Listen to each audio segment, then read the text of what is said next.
I'm not the Lazarus whom Jesus raised from the dead.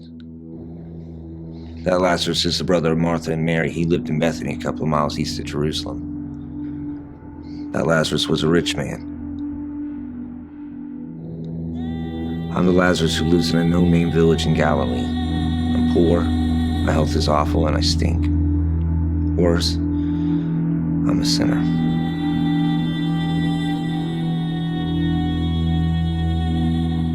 The Bible mentions two men by the name of Lazarus.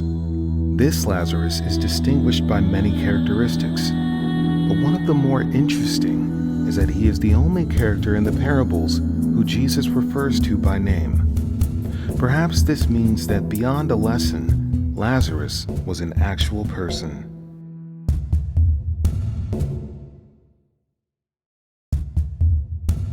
My only redeeming quality is that I love to listen to Jesus teach.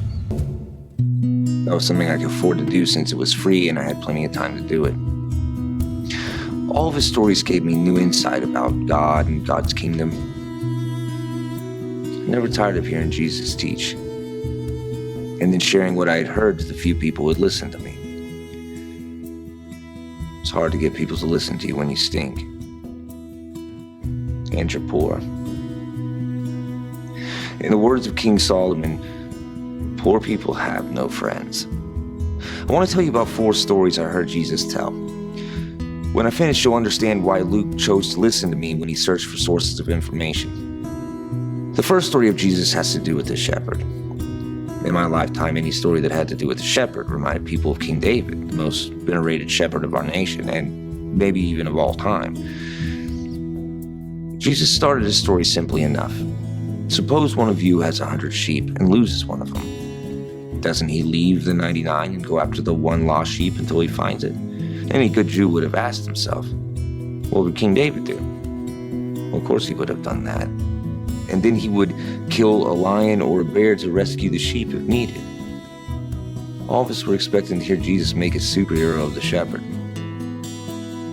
Jesus continued the story by simply saying that the shepherd found the sheep and joyfully took it home.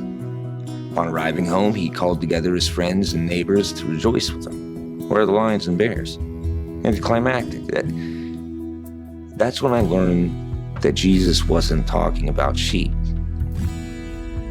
Jesus finished the story by saying, there will be more rejoicing in heaven over one sinner who repents than over 99 righteous persons who do not need to repent. I was a sinner. I could repent and change my ways, and the angels in heaven would rejoice over me. A sinner, a stinking sinner. I was more important to Jesus and to God than all the self-righteous Pharisees who were at that moment glaring at Jesus and at us sinners. But surely that was too impossible to be true. God rescuing a stinking sinner, why? Jesus followed up that story by telling of a woman who had 10 silver coins but lost one. Same result, same rejoicing, same lesson. God and his angels rejoice when a sinner, even a sinner who stinks, decides to repent. If Jesus said something twice, it meant the lesson was at least of double importance. Then he followed up those 2 lessons with a third that taught the same lesson. Some of you know this as the story of the lost son. Others know it as the parable of the prodigal. First, though, I must tell you about a man who still dominated the world even though he had been dead for 75 years before Jesus told this story. Julius Caesar changed the known world. He single-handedly changed the Roman Republic into the Roman Empire. He went from being a general to a dictator and was well on his way to becoming emperor. There have been hundreds of books written about Julius Caesar, and they all agree about one thing. Julius Caesar was overly concerned about his gravitas.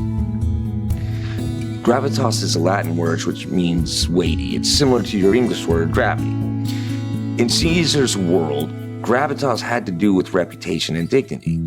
It's no exaggeration to say that wars were fought, thousands were killed, and the world's direction changed in order for Caesar and others to protect and increase their gravitas. back to the story of the lost son. A younger son comes to his father and asks for a share of his inheritance. The father gives it to him. The son moves to a faraway country where he wasted on wine, women, and song. The son becomes so poor that he has to work with pigs. The son comes to his senses and returns home to beg forgiveness from his father. His father welcomes him back, throws a party for him, and then the father has a run-in with the older brother who is resentful of the younger son and the party. Now, let me give you some background that may not be obvious to Americans. The father was rich, so he was probably a highly respected leader of the community. When the younger son asked for his share of the inheritance, it was like saying he wished his father were dead. When the father gave the son his share, it was the most humiliating act possible for the father to do. The father lost all of his gravitas. When the son left the community, they all considered him dead to the community and to his family. When the father welcomed the son back, another humiliating action, the father lost any gravitas he may have regained when he ran out to the son to welcome him back. And then to pile humiliation on top, the older brother disrespected the father further by refusing to join the party and pitching a fit. When the Jews of my time heard this story, they expected Jesus to continue the story and have the father either disinherit both sons or to have the community stone them to death. Instead, because Jesus ended the story the way he did, the lesson Jesus imparted that frankly made no sense to them was that God so badly wants us to be reconciled to him that he is willing to suffer the loss of all his gravitas. His reputation, his dignity, the creator of the universe, the one who killed thousands of Jews for worshiping idols, was willing to be humiliated just so one sinner could repent. Jesus certainly turned the views of God upside down. To sinners like me, that message was more than good news. It was sweet news. I had no gravitas, but had wished all my life to have some, to be a respected member of the community. To have God give up all of his gravitas for me certainly imparted gravitas to me. The Pharisees were incensed at the story because they spent all their time trying to increase their reputation and dignity by following rules so that men would think highly of them. When Jesus told those three stories, it was a good day for us sinners and a not so good day for the Pharisees. The fourth story was my favorite. In it, the hero is a poor beggar named Lazarus. I still remember the twinkle in Jesus' eye when he turned to look at me when he started the story. Gave me some gravitas. Because it's the only story of Jesus in which a character is named. Yeah, at least he could have done after telling the story was to make me rich. But instead he just winked and walked away. I guess he didn't want me to suffer by being a rich man. In the story, there's a beggar named Lazarus who is so poor that the dogs even lick the wounds on his body. Jesus was telling the truth with that little detail. Lazarus cannot move on his own, but is laid at the gate of a rich man every day, literally begging for any shred of anything he can get. The rich man refuses to acknowledge the existence of the poor man, won't even send out the crumbs off his table to feed him. The poor man dies and is carried by the angels to Abraham's side. The rich man dies, is buried, and becomes tormented in Hades. The rich man is able to see Lazarus from far away, and he cries out, "Father Abraham, have pity on me and send Lazarus to dip the tip of his finger in water and cool my tongue, because I am in agony in this fire." Abraham reminded the rich man that he had riches on earth and implied that he had not used them well.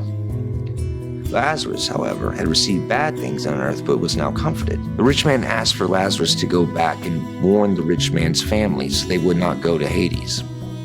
But Abraham said that they should listen to Moses and the prophets. In sad confusion, the rich man admitted that they would not do so unless someone came back from the dead.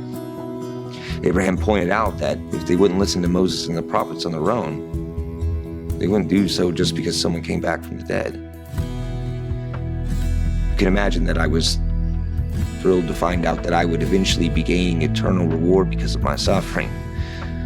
Although I later learned that gaining that eternal reward would be a part of following Jesus.